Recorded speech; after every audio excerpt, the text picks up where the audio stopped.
Hello and welcome to another movie review from Karen's Colours. I'm Dr. Karen, and this month I'm looking at a film that comes out of 1997. It was classified as a historic romance drama, and it's a fairly lengthy one, coming in at 3 hours and 14 minutes, which is only 1 minute short of Schindler's List, and it was at its time the 11th longest film in history. It also was the most expensive film in history to have been produced, coming in at $200 million to make it, but it was also the first film to break the $1 billion in sales. It was the winner of 11 Academy Awards and the most successful individual film in Academy Award history up until that time. Have you guessed what it is yet? Yes, the film is Titanic. And Celine Dion's song, That My Heart Will Go On, has remained one of the best-selling singles of all time. It involves the retelling of the sinking of this great ship from a modern perspective. And it starts off with a group of scavengers searching for a precious diamond called the Heart of the Ocean. Examining the special effects from a 1997 review, we discovered that the ship was made of both large and small models, and there was some fairly unique computer modeling, computer animation, which is both convincing and seamless. The special effects don't call inappropriate attention to themselves, which is considered to be quite remarkable. There are also several iconic images that have come out of this film that remain with us today and still speak to a modern audience. The first of these is Jack as the king of the world. And then we have Jack and Rose on the prow of the ship, a handprint on a window of a car, the sinking of the Titanic itself, and of course, Jack and Rose floating in the ocean on the door. In 1997, a review stated that it wasn't merely difficult to make the film at all, but almost impossible to make well. Yet, there was a lot of praise for James Cameron, the director.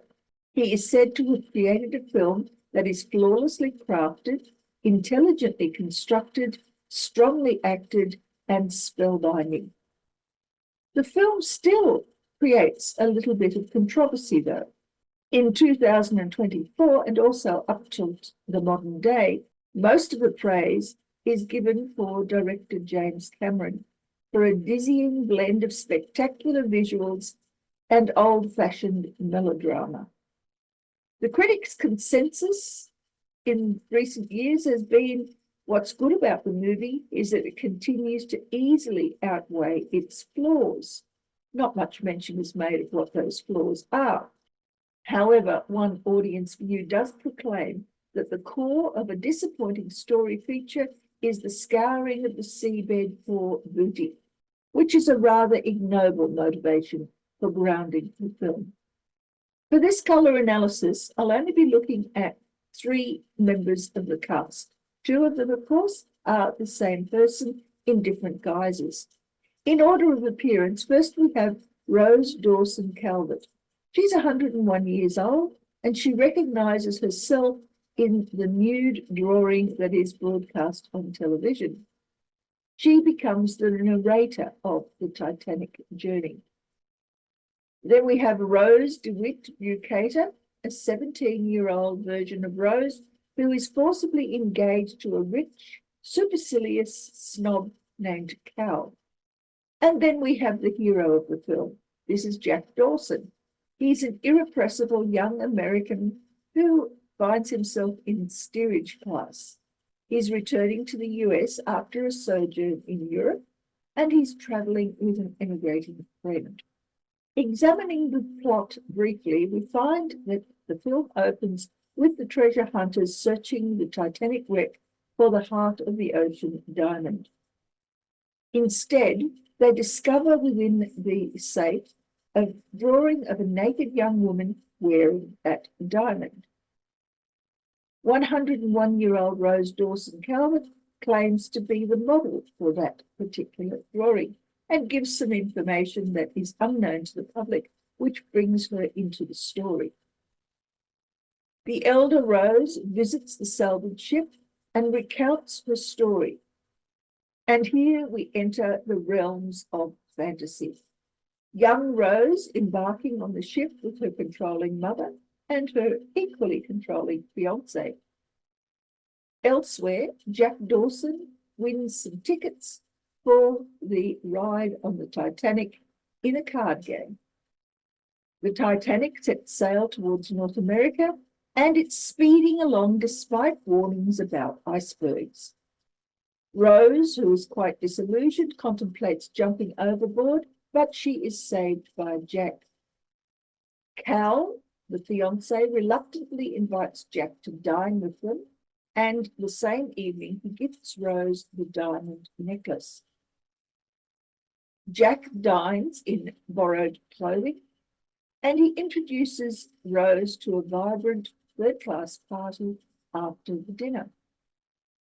As a result of this, there is some altercation between Rose and Cal, and Jack is invited by Rose to sketch her wearing the diamond. Then the Titanic hits the iceberg.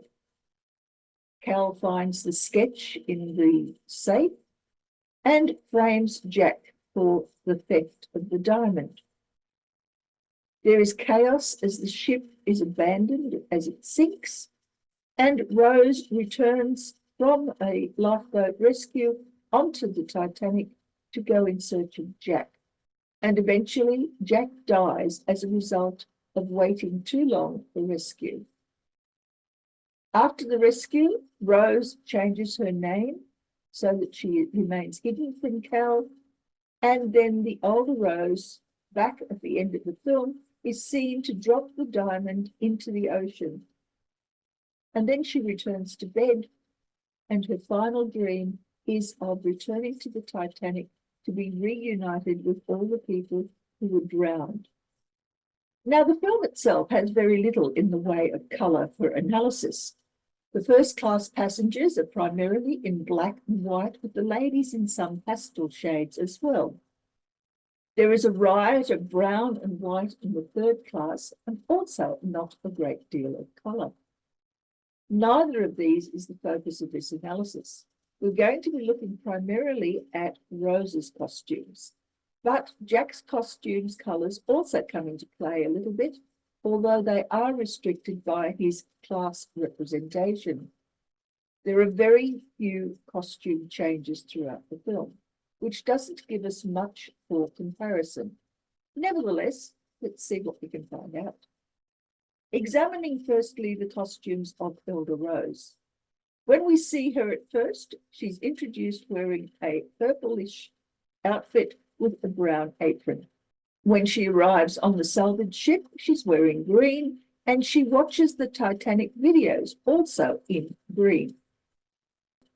At the end of the film, when she finishes telling her story, she's in blue and red, and in white, she throws the diamond overboard.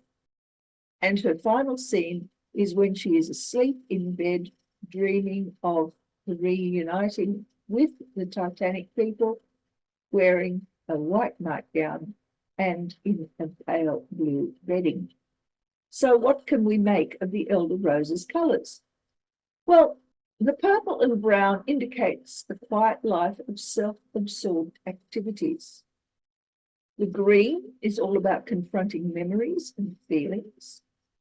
The blue and red shows that she's coming to terms with her secret past, and her truth is being spoken courageously.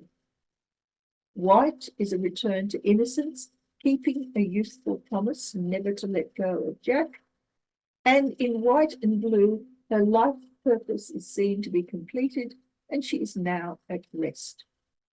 Turning now to young Rose's costumes. Here we see her boarding the Titanic wearing a mainly white outfit with black and blue trim. She resists her mother's demands in green and orange. and she attempts to throw herself overboard wearing a red and black trimmed dress.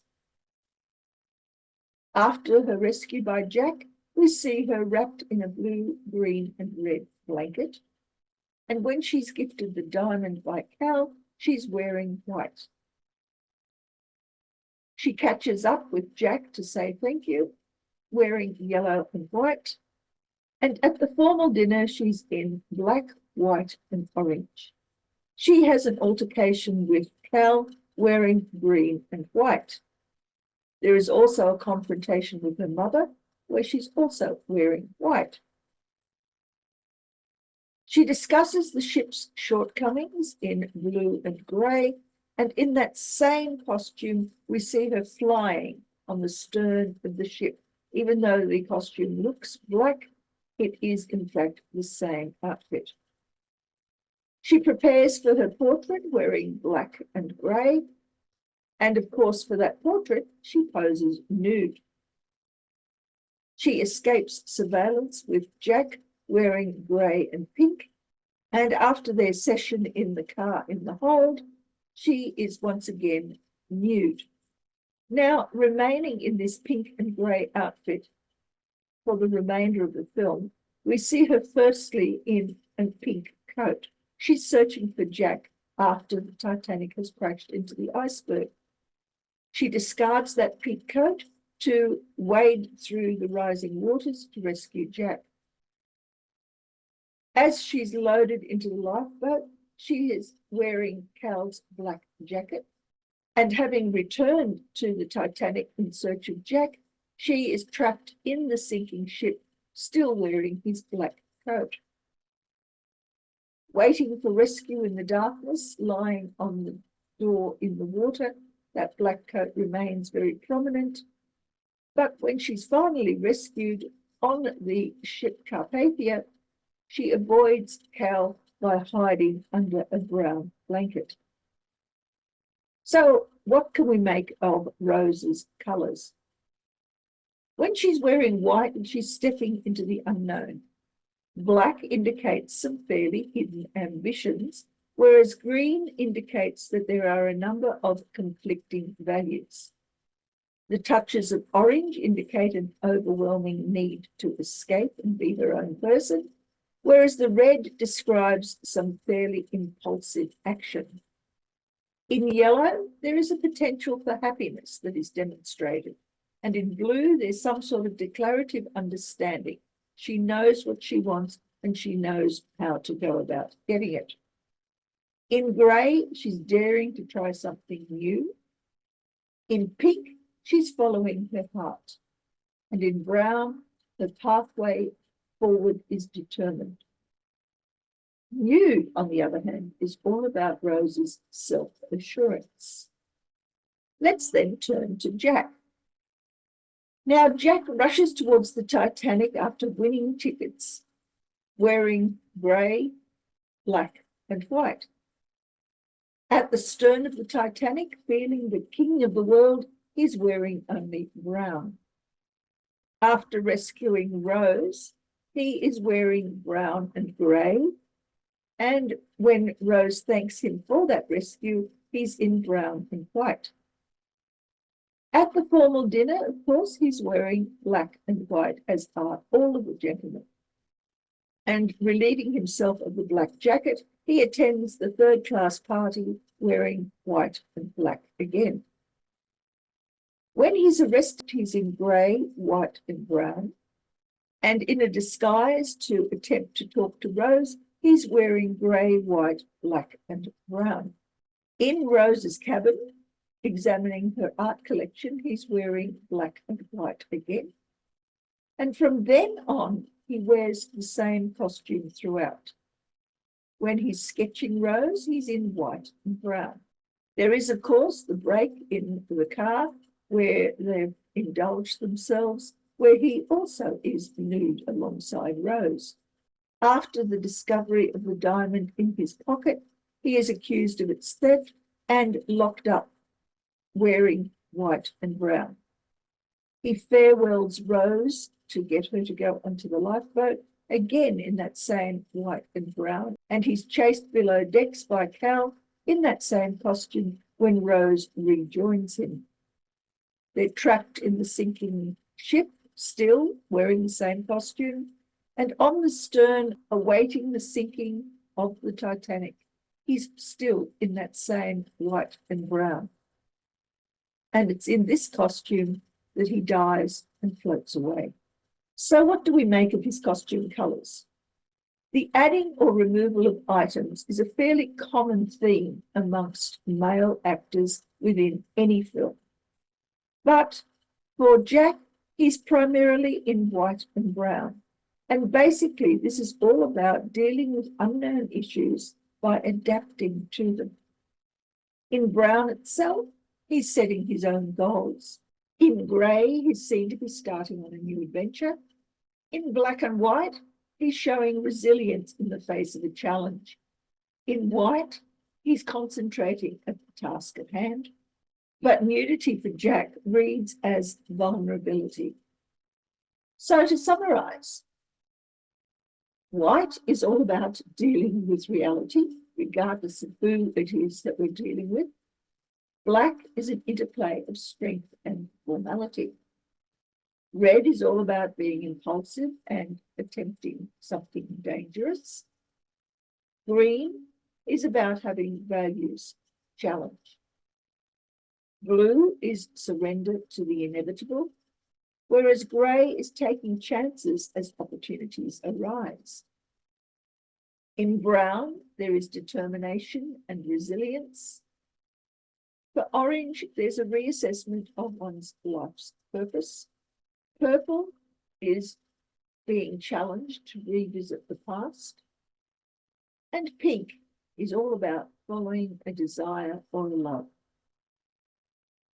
Nudity, on the other hand, is self-possession for Rose and vulnerability for Jack. Two different readings which are really at odds with the way in which we normally perceive nudity. But there's also a postscript to this film. There's a grave in Halifax, Canada, marked J. Dawson, which gained fame following the release of the film because of the name. Many people left flowers at the grave when the film was first released, and that particular habit continues today. The character's name was not, in fact, inspired by the grave. The grave actually belongs to Joseph Dawson, an Irishman who worked in the Titanic's boiler room as a coal trimmer. Nonetheless, it's a fitting tribute to a beautiful film. And there we have the colour analysis of the costumes in Titanic. It's a very interesting film. It has a lot of memes that continue to have relevance today. And if you haven't seen it, I can recommend it. Many people watch it multiple times. I've seen it several times myself. Well, if you've been here before, you know that I always welcome requests. Do you have a particular film that you'd like to have the colour analysed? If so, please pop it into the comments and I'll see what I can do for you. Until next time, I hope that you enjoy watching movies, that what you learn from the colour analysis of films will allow you to see these in a slightly different way. I use the colours to guess what's likely to happen next. Maybe you can do that too. Until next time, may the colours of your life bring you all the things that are necessary for your own higher good. Bye.